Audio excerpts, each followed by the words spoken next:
नमस्कार साथियों, आप सबका स्वागत है आपके अपने YouTube चैनल करंट एनालिसिस में। दोस्तों आज हम पढ़ने वाले 7 अप्रैल 2022 के इंपॉर्टेंट करंट अफेयर्स के क्वेश्चंस। दोस्तों आज इस वीडियो में हम इंपॉर्टेंट करंट अफेयर्स के क्वेश्चनों के साथ साथ पुराने करंट अफेयर्स के क्वेश्चंस और स्टैटिक जीके के इंपॉर्टेंट क्वेश्चनों को डिटेल में कवर करने वाले हैं। तो दोस्तों अगर आप किसी भी एग्जाम की तैयारी करते हैं तो ये वीडियो आप सभी के लिए काफ़ी ज़्यादा इंपॉर्टेंट होने वाला है। तो दोस्तों सेशन को इन तक देखिएगा, सेशन को ज़्यादा से ज़्यादा लाइक कीजिएगा और ज़्यादा से ज़्यादा लोगों को शेयर भी कीजिएगा। और अभी तक हमारे चैनल करंट एनालिसिस को सब्सक्राइब नहीं किया तो दोस्तों चैनल को भी सब्सक्राइब कर लीजिएगा और बेल आइकन को भी प्रेस कर लीजिएगा ताकि आने वाली हर एक वीडियो की अपडेट आपको मिलती रहे। तो चलिए शुरू करते हैं आज के इंपॉर्टेंट करंट अफेयर्स के क्वेश्चनों को।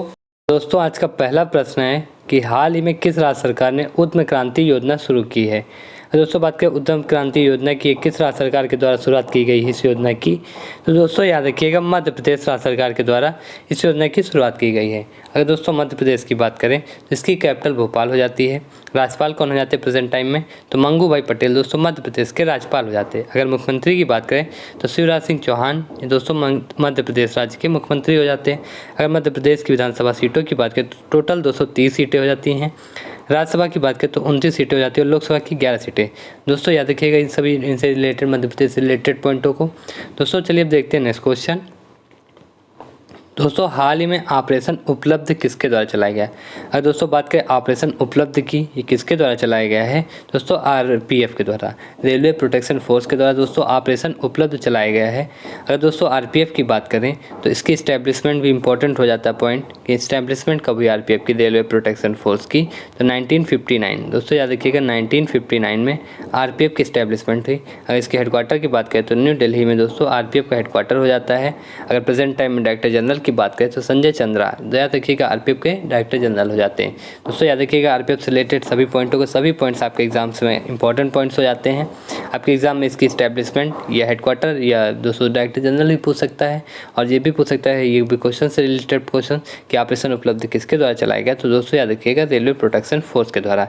और इसमें और भी इंपॉर्टेंट पॉइंटों की बात करें तो रेलवे सुरक्षा बल ने ऑपरेशन उपलब्ध के तहत कथित कालाबाजारी अवैध टिकटिंग करने वालों के खिलाफ एक अखिल भारतीय अभियान चलाया गया। ये दोस्तों ऑपरेशन उपलब्ध इसका क्या उद्देश्य हो जाता है, किस लिए शुरू किया गया आरपीएफ के द्वारा, तो दोस्तों याद रखिएगा ये कालाबाजारी और अवैध टिकटिंग के खिलाफ रोकने के लिए दोस्तों ये अखिल भारतीय अभियान द्वारा के तहत दोस्तों ऑपरेशन उपलब्ध चलाया गया। किसके द्वारा, तो रेलवे सुरक्षा बल के द्वारा। अगर दोस्तों रेलवे के द्वारा और भी दो इंपॉर्टेंट हो जाते पॉइंट्स कि ये ऑपरेशन आहट ये किसके द्वारा चलाया गया, तो दोस्तों ये भी याद रखिएगा ये भी ऑपरेशन आहट दोस्तों आरपीएफ के द्वारा ये किस लिए चलाया गया था, तो दोस्तों मानव तस्करी को रोकने के लिए आरपीएफ के द्वारा ऑपरेशन आहट चलाया गया। अगर दोस्तों आपसे एग्जाम पूछता है कि मानव तस्करी को रोकने के लिए आरपीएफ के द्वारा कौन सा अभियान चलाया गया, तो दोस्तों याद रखिएगा ऑपरेशन आहट या ऑपरेशन आहट पूछ लेता है किस उद्देश्य से, तो दोस्तों याद रखिएगा मानव तस्करी को रोकने के लिए आरपीएफ के द्वारा चलाया गया। अगर दोस्तों बात करें यात्रियों को उनके खोए हुए सामान को ट्रैक करने के लिए ये भारतीय रेलवे ने कौन सा मिशन शुरू किया है, तो मिशन अमानत। याद रखिएगा ये तीनों पॉइंट्स तीनों दोस्तों इंपॉर्टेंट पॉइंट्स हो जाते हैं। दोस्तों याद रखिएगा कि ऑपरेशन आहट ये भी आरपीएफ के द्वारा चलाया गया और ये भारतीय रेलवे के द्वारा मिशन अमानत शुरू किया गया है। चलिए देखते हैं नेक्स्ट क्वेश्चन। दोस्तों हाल ही में गणगौर उत्सव किस राज्य में मनाया गया। अगर दोस्तों गणगौर उत्सव की बात करें किस राज्य में मनाया गया है, तो दोस्तों ऑप्शन ए राजस्थान राज्य में। याद रखिएगा राजस्थान राज्य में गणगौर उत्सव मनाया गया है। अगर उत्सव की इंपॉर्टेंट पॉइंटों की बात करें तो दोस्तों ये गणगौर उत्सव राजस्थान और मध्य प्रदेश, गुजरात और पश्चिम बंगाल के कुछ हिस्सों में मनाया जाता है, लेकिन ये दोस्तों राजस्थान के सबसे बड़े महत्वपूर्ण त्योहारों में से एक है। याद रखिएगा दोस्तों इसे पूरे राज्य में बड़े उत्सव के साथ मनाया जाता है। अगर राजस्थान की बात करें तो अशोक गहलोत प्रेजेंट टाइम में मुख्यमंत्री हो जाते हैं राजस्थान के। राज्यपाल दोस्तों कलराज मिश्र। दोस्तों याद रखिएगा ये बस इतने ही क्वेश्चन से आपके इस क्वेश्चन से पॉइंट्स इंपॉर्टेंट पॉइंट्स हो जाते हैं। दोस्तों जो भी आपके एग्जाम के लिए इंपॉर्टेंट होता है उसको हम डिटेल में कवर कर लेते हैं। दोस्तों वीडियो को इन तक जरूर देखते रहिएगा और ज़्यादा से ज़्यादा लाइक भी करते रहिएगा और शेयर भी करते रहिए। चलिए देखते हैं नेक्स्ट क्वेश्चन। दोस्तों इस वीडियो में सभी इंपॉर्टेंट पॉइंटों को कवर किया जाएगा। दोस्तों अगर सेकंड क्वेश्चन नेक्स्ट क्वेश्चन की बात करें, नेक्स्ट क्वेश्चन है कि संयुक्त राष्ट्र मानवाधिकार परिषद द्वारा पहली बार जलवायु विशेषज्ञ के रूप में किसे नियुक्त किया गया।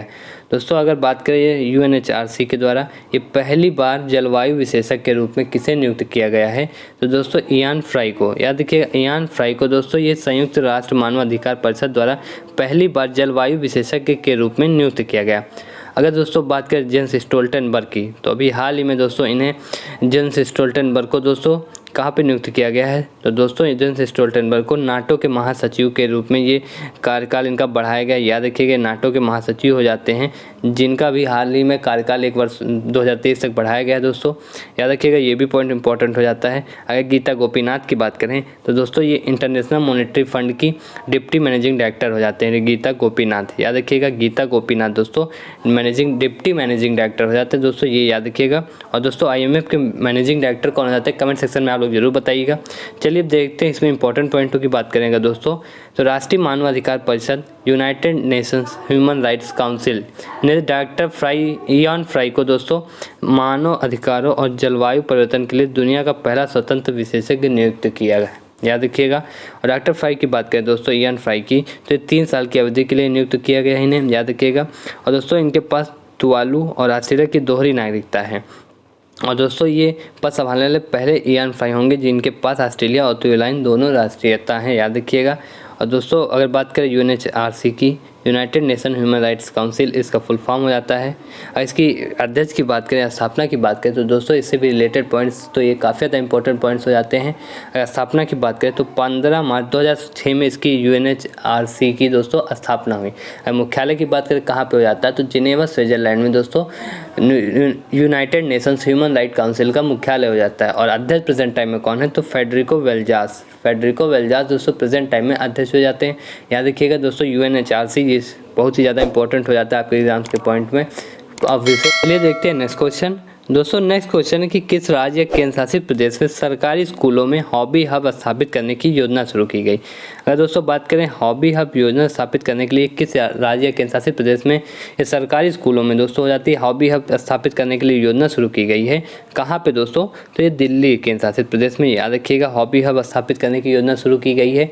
इसमें इंपॉर्टेंट पॉइंटों की बात करें तो दिल्ली सरकार ने पाठ्येतर गतिविधियों को बढ़ावा देने के लिए दोस्तों ये स्कूल के समय के बाद दिल्ली में सरकारी स्कूलों के लिए hobby hub project single shift सरकारी स्कूलों में लागू होगा। याद रखिएगा अगर इस नए शैक्षणिक सत्र के दौरान दोस्तों स्कूल के बाद इसमें दोस्तों हॉबी हब के दौरान ये स्कूल की छुट्टियों के बाद नृत्य, संगीत, कला और शिल्प गतिविधियों के साथ दिल्ली के सरकारी स्कूलों में हॉबी हब स्थापित करने की एक परियोजना पर काम चल रहा है। याद रखिएगा दिल्ली की बात करें तो मुख्यमंत्री अरविंद केजरीवाल हो जाते हैं जो कि दोबारा मुख्यमंत्री चुने गए थे दिल्ली के।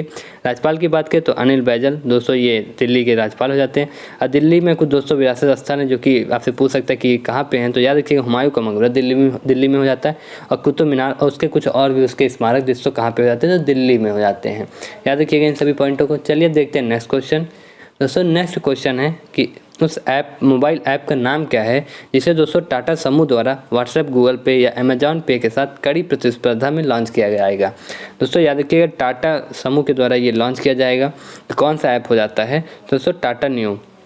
याद रखिएगा टाटा न्यू दोस्तों ये टाटा समूह के द्वारा लॉन्च किया जाएगा जो कि व्हाट्सएप या गूगल पे, अमेजॉन जैसी कंपनियों को के साथ प्रतिस्पर्धा में लॉन्च किया जाएगा ये। अगर इंपॉर्टेंट पॉइंटों की बात करें तो दोस्तों 7 अप्रैल को टाटा समूह अपने बहुप्रतीक्षित सुपर ऐप नियो को लॉन्च करेगा। याद रखिएगा दोस्तों 7 अप्रैल को आज लॉन्च किया जाएगा टाटा समूह के द्वारा।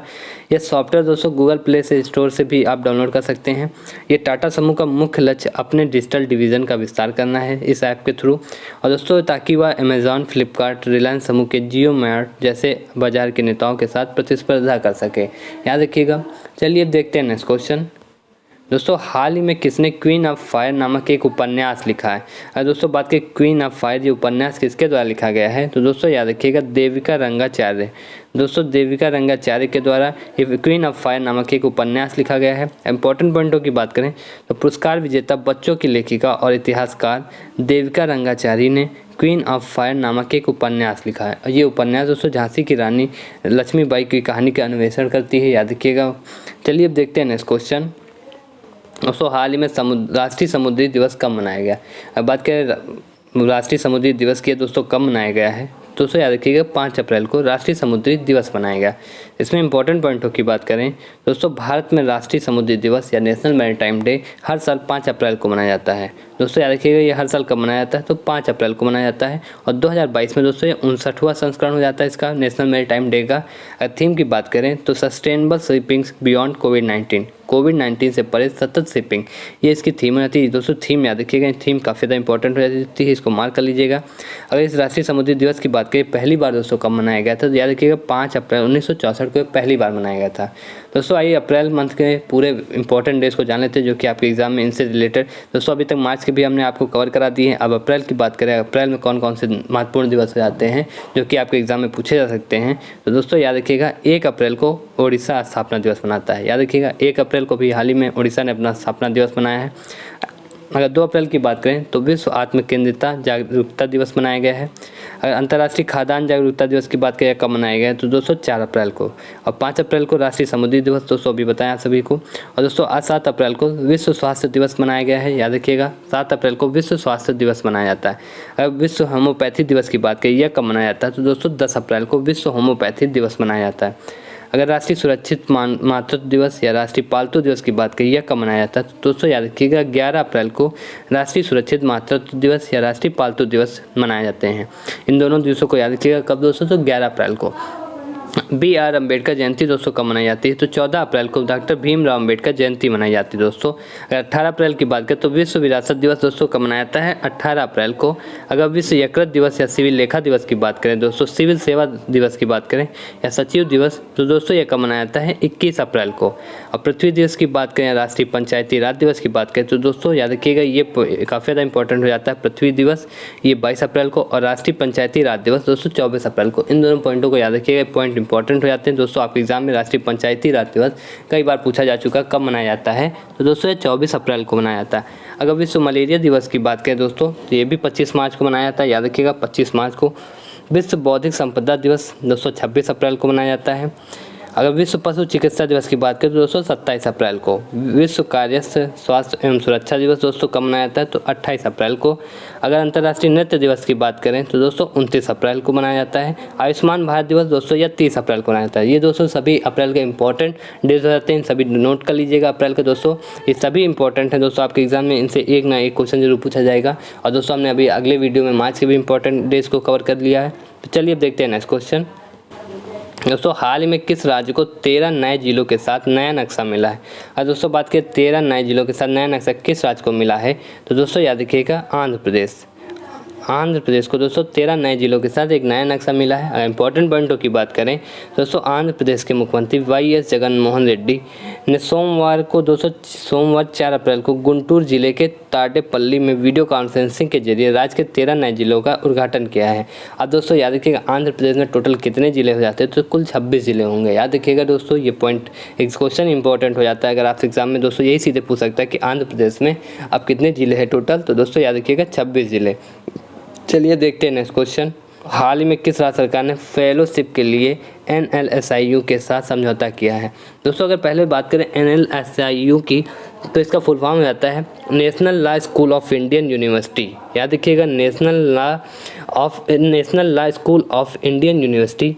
अगर इसकी बात करें दोस्तों पहले, तो इसकी इस्टेब्लिशमेंट 1986 में हुई। याद रखिएगा ये पॉइंट इंपॉर्टेंट पॉइंट्स हो जाते हैं। NLSIU की इस्टेब्लिशमेंट की बात करें तो 1986 में इसकी इस्टेब्लिशमेंट हो जाती है। बेंगलुरु कर्नाटका में इसका हेडक्वार्टर हो जाता है।